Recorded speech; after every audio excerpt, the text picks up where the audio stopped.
आज की कहानी एक ऐसी फैमिली की है जो न्यू ईयर सेलिब्रेट करने के लिए एक ट्रिप पर जाते हैं, लेकिन वहाँ जाने के बाद वो एक ऐसी मुसीबत में पड़ जाते हैं जहाँ से जिंदा बच के आना भी मुश्किल हो जाता है। सो हेलो दोस्तों, कहानी की शुरुआत में हम एक कपल को देखते हैं जिनके नाम होते हैं इवन और सैम। ये दोनों न्यू ईयर के मौके पर पिकनिक मनाने के लिए एक वाटरफॉल के पास जा रहे होते हैं। फिर कुछ सामान खरीदने के लिए रास्ते में वो एक होटल के पास कार को रोकते हैं और जब सैम कार से उतरती है तो पास की गाड़ी में एक डॉग को देख के वो डर जाती है, जिसके बाद वो सामान खरीदने के लिए चली जाती है और इवन मैप पर उस वाटरफॉल का रास्ता ढूंढने लगता है। लेकिन मैप देखकर उसे कुछ समझ नहीं आ रहा था, तो वो पास के उस गाड़ी ड्राइवर जिसका नाम जर्मन है उसे वाटरफॉल का रास्ता पूछता है, जिस पर जर्मन उस वाटरफॉल की तरफ जाने के बजाय स्टोन क्रीक नाम की एक जगह का रास्ता बताता है और कहता है कैंपिंग करने के लिए स्टोन क्रीक जाना सबसे अच्छा रहेगा। जिसके बाद सामान खरीदकर सैम भी आ जाती है। फिर दोनों स्टोन क्रीक की तरफ निकल जाते हैं, लेकिन रास्ते में इवन नोटिस करता है कि वही गाड़ी का ड्राइवर जर्मन उनका पीछा कर रहा है, जिससे उसका ध्यान भटक जाता है और कार की एक्सीडेंट होते होते बच जाती है। फिर इवन देखता है कि वो गाड़ी दूसरी तरफ निकल गया है, मतलब वो फालतू में टेंशन ले रहा था। इसके बाद एक दूसरी रोड से जाते हुए दोनों थोड़ी देर में उस कैंपिंग साइट पर पहुंच जाते हैं,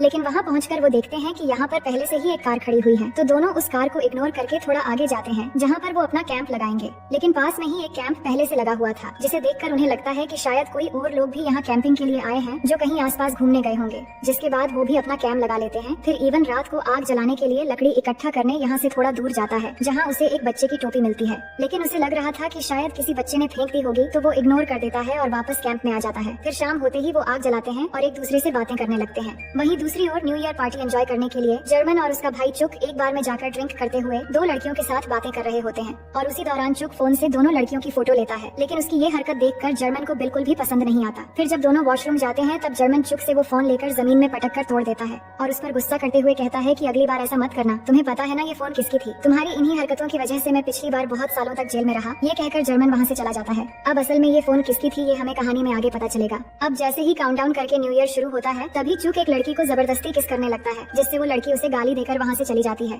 वहीं इवन और सैम भी न्यू ईयर के लिए काउंटडाउन करते हैं और एक दूसरे को किस करते हैं। फिर अगली सुबह इवन से पहले सैम उठती है और उस दूसरी टेंट की तरफ चेक करने के लिए जाती है, क्योंकि अब तक उन्हें वहाँ एक भी इंसान नजर नहीं आया था। उसके बाद इवन सैम को ढूंढने लगता है, तभी सैम उसे पुकारती है तो वो भी जाकर देखता है वहाँ पर कोई भी नहीं है। अब आज के दिन वो वापस घर जाने वाले थे, लेकिन कार की टायर पंक्चर हो गई थी, तो इवन टायर चेंज करने लगता है और वहीं सैम अपना सामान लेकर कार की तरफ आ रही होती है। तभी हम देखते हैं कि एक अनजान बच्ची सैम के पीछे आ रही होती है, पर सैम उसे नहीं देख पाती और कार तक आ जाती है, लेकिन और भी सामान बाकी था, तो सैम फिर से टेंट की तरफ वापस जाती है। इधर इवन कार का टायर खुल नहीं पा रहा था और तभी सैम उसे जोर से पुकारती है, तो वो जल्दी से उसकी तरफ भाग कर जाता है और देखता है एक छोटी सी बच्ची बेहोश पड़ी हुई है। दोनों ये देखकर परेशान हो जाते हैं कि ये किसकी बच्ची हो सकती है। तो इवन सैम को बच्ची की इलाज के लिए मेडिकेट लाने टेंट में भेजता है और फिर उसका इलाज करके दोनों उसे लेकर अपनी कार तक पहुंच जाते हैं, लेकिन उनकी कार खराब हो चुकी थी, इसीलिए इवन सोचता है कि वो पास में खड़ी कार से निकल जाएंगे। तो इवन उस कार के अंदर जाकर चाबी ढूंढने की कोशिश करता है, लेकिन उसे नहीं मिलती। तभी वहाँ पर एक कार आती है जिसमें चुक होता है, जिसको देखकर इवन और सैम उसे मदद मांगते हैं और उसे कहते हैं कि यहाँ पर उन्हें एक बच्ची मिली है और उस बच्ची को देखते ही चुक घबराने लगता है, पर उनसे कहता है मैंने 2 दिन पहले इस बच्ची के परिवार वालों को यहाँ पर देखा था, वो शायद आसपास ही कहीं फंस गए होंगे, हमें इस बच्ची के लिए उन्हें ढूंढना चाहिए। तो इवन भी उसके बात पर अग्री कर लेता है। फिर चुक अपनी कार से गन निकाल कर लाता है और उनको बताता है कि वो असल में एक पिग हंटर है। जिसके बाद इवन सैम को कार में रुकने के लिए कहकर चुक के साथ उस परिवार को ढूंढने निकल जाता है। वहीं सैम उस बच्ची को लेकर कार में होती है, तभी वहाँ पर गाड़ी लेकर जर्मन आता है, तो उसको देखकर सैम बताती है कि हमें यहाँ एक अकेली बच्ची मिली है जिसके माँ बाप नहीं मिल रहे हैं, तो मेरे हस्बैंड और एक आदमी जो शायद यहाँ के आसपास का होगा, दोनों इसके माँ बाप को ढूंढने निकले हैं। उधर इवन और चुक थोड़ी दूर आगे जाने के बाद उन्हें कुछ लाशें पड़ी हुई मिलती हैं, जिनको देखकर इवन घबरा जाता है, पर उनमें से एक औरत अभी भी जिंदा थी। तो इवन उसकी मुंह की पट्टी खोलकर उसे होश में लाता है और कहता है कि चिंता मत करो, हम तुम्हें हॉस्पिटल ले जाएंगे। लेकिन इसी वक्त चुक गन से उस औरत को शूट करके मार देता है और इसकी आवाज सैम और जर्मन भी सुन लेते हैं। जिसके बाद जर्मन अपने गाड़ी से गन लाने के लिए जाता है, तो सैम डर के मारे जल्दी से कार में आकर दरवाजा लॉक कर देती है, लेकिन जर्मन आकर गन से कार का विंडो तोड़ देता है। पर तभी सैम एक चाकू से उसका हाथ काट देती है और बच्ची को लेकर जंगल की तरफ भागने लगती है, लेकिन जर्मन अपनी शर्ट उतारकर किसी तरह हाथ बांध लेता है और अपने कुत्ते को सैम की तरफ छोड़कर वो भी सैम के पीछा करने लगता है। वहीं इवन को समझ नहीं आ रहा था कि चुक ने इस औरत को क्यों मार दिया। तभी चुक कहता है कि इन सभी को मैंने और मेरे भाई ने मिलकर मारा है और अब तुम्हारी बारी है। अब अचानक चुक ये सब क्या कह रहा है और दोनों भाई ने मिलकर क्यों और किस तरह इनको मार दिया, ये समझाने के लिए हमें कहानी में 2 दिन पहले का सीन दिखाया जाता है, जहाँ एक फैमिली न्यू ईयर के ठीक 2 दिन पहले इसी जगह पर कैंपिंग करने आई थी, जिसमें हस्बैंड का नाम रॉबिन और उसकी वाइफ का नाम मेरी होता है और उनके 2 बच्चे थे, एमा और ऑली। ये वही बच्ची थी जिसको हमने सैम के पीछे आते हुए देखा था। अब ये लोग यहाँ आकर बहुत खुश थे और एक दूसरे के साथ अच्छे समय बिता रहे होते हैं। रॉबिन सबके लिए खाना बनाने लगता है जो उसको बहुत पसंद है। फिर रात को ये सब खाना खाकर बॉनफायर के पास बैठकर बातें करने लगते हैं। तो बातों बातों में रॉबिन सबको बताता है कि इधर पास में ही एक जगह है जहाँ कुछ लोग इधर आने वाले टूरिस्ट को बंदी बनाकर उनको लूटकर मार डालते हैं, जिसे सुनकर एमा थोड़ा घबरा जाती है। पर अपनी बेटी को घबराया हुआ देखकर रॉबिन उसे कहता है कि मैं मजाक कर रहा था और उसे खुश करने के लिए गिटार भी बजा जाता है और इस तरह मजे मस्ती करके कुछ देर बाद सब लोग सोने चले जाते हैं। अब आधी रात को अचानक एमा चिल्लाने लगती है तो उसके मॉम डैड जाकर देखते हैं कि एमा कोई बुरा सपना देखकर डर रही है, तो वो उसे शांत करते हैं। फिर अगले दिन रॉबिन और मेरी ऑली को साथ लेकर पास में ही ट्रैकिंग करने निकलने वाले होते हैं। साथ ही वो एमा को जाने के लिए बोलते हैं, लेकिन वो नहीं जाना चाहती। तो उनके जाने से पहले एमा सबकी फोटो लेती है, जिसके बाद वो चले जाते हैं। अब उनके जाने के बाद एमा वहाँ अकेली बैठकर अपने फोन में फोटोज देखने लगती है। तभी उसे पीछे की झाड़ियों से कुछ आवाज सुनाई देने लगती है, तो वो डर के मारे सेफ होने के लिए कार में जाकर बैठ जाती है और कुछ देर में उसे नींद भी आ जाती है। पर थोड़ी देर गुजर जाने के बाद वहाँ पर गाड़ी लेकर दो आदमी आते हैं और ये और कोई नहीं बल्कि चुक और जर्मन ही होते हैं। साथ ही पिंजरे के अंदर उनका डॉग भी होता है। फिर दोनों उतरकर सामने वाली कार के पास आते हैं जिसमें एमा सो रही थी, तो दोनों एमा को अजीब नजरों से देखने लगते हैं। जर्मन चुक से कहता है कि चलो इसे उठाकर हम अपने साथ ले जाते हैं, ऐसा मौका हमें बार बार नहीं मिलेगा। जिस पर चुक कहता है कि पिछली बार तुमने ऐसे ही किया था जिससे तुम्हें जेल भी हुई थी। लेकिन जर्मन कहता है जो होगा देखा जाएगा, ऐसा मौका हमें दोबारा नहीं मिलेगा। फिर जर्मन उनके टेंट की तरफ जाकर चेक करने लगता है कि एमा के साथ कोई है या वो अकेली आई है। वहीं एमा नींद से जाग जाती है तो एक अनजान आदमी को देखकर वो घबरा जाती है। जिसके बाद चुक एमा को गाड़ी से बाहर निकलने के लिए कहता है, पर वो उसकी हरकतें देखकर मना कर देती है और कहती है तुम यहाँ से चले जाओ। लेकिन चुक की नीयत तो पहले ही खराब हो चुकी थी, तो वो एमा को जबरदस्ती कार से निकलने के लिए कहता है, जिससे डरकर एमा कार का हॉर्न बजाने लगती है। और हॉर्न की आवाज सुनते ही जर्मन वहाँ समझ जाता है कि वो लड़की जाग गई है, तो वो जल्दी से आकर अपने गाड़ी से गन निकाल कर लाता है और एमा को गन पॉइंट करके उसे गाड़ी से बाहर निकलने के लिए कहता है।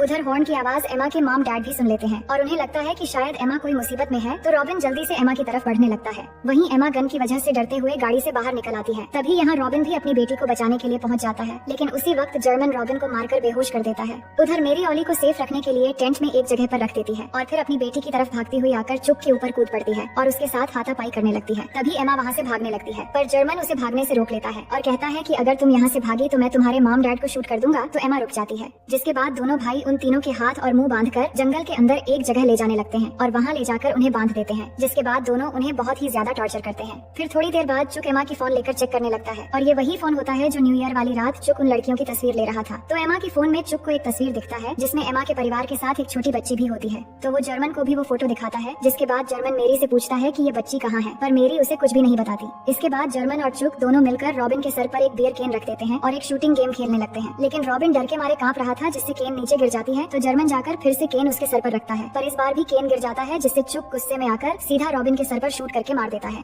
मेरी ये देखकर रोने लगती है, पर वो उसे मारकर बेहोश कर देते हैं और फिर उसके सर पर भी बियर केन रखते हैं। और इस बार जर्मन निशाना लगाता है, पर 2 निशाना मिस होने पर वो सीधा मेरी की छाती में शूट कर देता है। अब पास में ही एमा बेहोश पड़ी हुई थी, तो जर्मन उसे भी शूट करके मार देता है। अब इन्हें मारने के बाद दोनों ऑली को ढूंढने टेंट पर जाते हैं, लेकिन उन्हें वहाँ पर ऑली नहीं मिलती, क्योंकि वो रोते हुए जंगल की तरफ चली गई थी। अब ऑली के न मिलने पर दोनों भाई वापस अपने घर चले आते हैं। फिर कहानी प्रेजेंट में आती है, जहाँ चुक इवन को गन पॉइंट करके साथ चलने के लिए कहता है, लेकिन तभी इवन उसे धक्का देकर वहाँ से भागने लगता है। तो चुक इवन पर गोली चलाते हुए उसका पीछा करने लगता है, लेकिन इवन भागते हुए काफी दूर जाने के बाद एक जगह जाकर छुप जाता है। वहीं जर्मन भी सैम का पीछा करते हुए इसी तरफ ही आ रहा होता है, लेकिन चुक को ये अब तक पता नहीं था कि यहाँ पर उसका भाई भी बहुत पहले ही आ चुका था और वो सैम का पीछा कर रहा है। तभी वो झाड़ियों के पीछे इवन समझकर गोली चला देता है, पर वो गोली जाकर उसका भाई जर्मन को लग जाती है। फिर चुक वहाँ जाकर देखता है कि वो गोली उसके भाई पर लग गई है और वो तड़प रहा है। वहीं पास में ही छुपी सैम के गोद में वो बच्ची अचानक रो देती है, जिसकी आवाज सुनकर चुक उसे ढूंढ लेता है और पीछे से आकर सैम पर गन पॉइंट कर देता है। फिर सैम को गन से डराकर जर्मन के पास ले आता है, जहाँ वो अभी भी तड़प रहा था। तभी ऑली फिर से रोने लगती है। चुक गुस्से में आ जाता है और ऑली को जबरदस्ती सैम से लेकर नीचे गिरा देता है, जिससे ऑली बेहोश हो जाती है। सैम ये देखकर बिल्कुल पागल सी हो जाती है और चिल्लाने लगती है, लेकिन चुक उसे डरा धमकाकर चुप करा देता है।